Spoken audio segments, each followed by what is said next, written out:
Hey guys, how you doing? Hope you're doing great. I'm just back from training, and I've decided that instead of doing the review that I was going to do, I'm just going to take this time to talk about something that really bothers me and confuses me a lot, and that has to do with the Australian classification system of movies. And I'm sure that a lot of other classification systems around the world are equally as puzzling, but yeah, this movie I've just reviewed, Steel Trap. Now, this has got an R18 classification. Now, here in Australia, we have classifications of G, and that's general admission, like anyone can go and see it.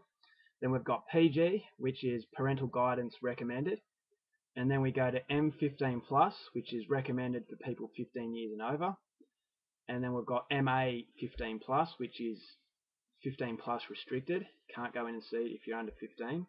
And then we have R, which is 18 plus, so only for adults. And then, yeah, so we've got Steel Trap, which is R18. Now, this had no gore in it at all, or hardly any gore. Very, very, very tame. And yet, so this gets an R18. Then we've got a film over here, which is an MA15 plus, so anyone over 15 can watch it. And this is Dead Set. Very dark cover there, so you probably can't see it very well. But yeah, this is MA15 plus. Now, what puzzles me is that this movie actually had some really good gore, excessive gore, and a very, very bloodthirsty movie. It's twice as bloodthirsty as this one.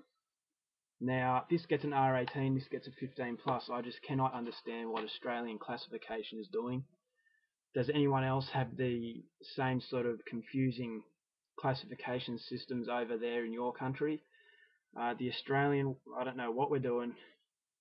Different people must be watching and classifying these movies because there is no consistency whatsoever. And yeah, it's just very, very puzzling. I'm just wondering if in your country the way they classify films is this inconsistent. I'll be really curious to know.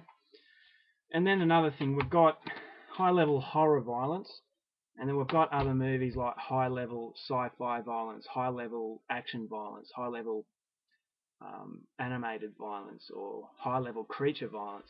So what I can't understand is what's the difference between action violence and horror violence? Violence is violence. Why do you have to put it into groups? Now, a person going into a horror film does not need to know that it's horror violence.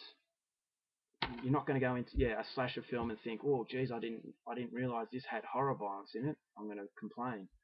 So I don't know. They're just silly people working in the classification system. But this is just a little video I wanted to put up to see if anyone else has ridiculous people classifying these movies. Now, I know the UK are a bit strict on what they allow, but this is a bit different, right? They just need some consistency. I mean, this is barely M-rated material, but for some reason it's stuck with an R18 plus, which limits the audience as well. So I reckon the director of this film would be pretty unhappy with an R18, especially because it doesn't deserve that. And it's going to be a very limited audience, uh, as opposed to if it was an M15 plus, many more people would come and see it. But I don't know. It's just really weird. Anyway, that's all that I wanted to talk about. I've got to go now. When I get back, I might do that review. Yeah, have a good night. See you later. Bye.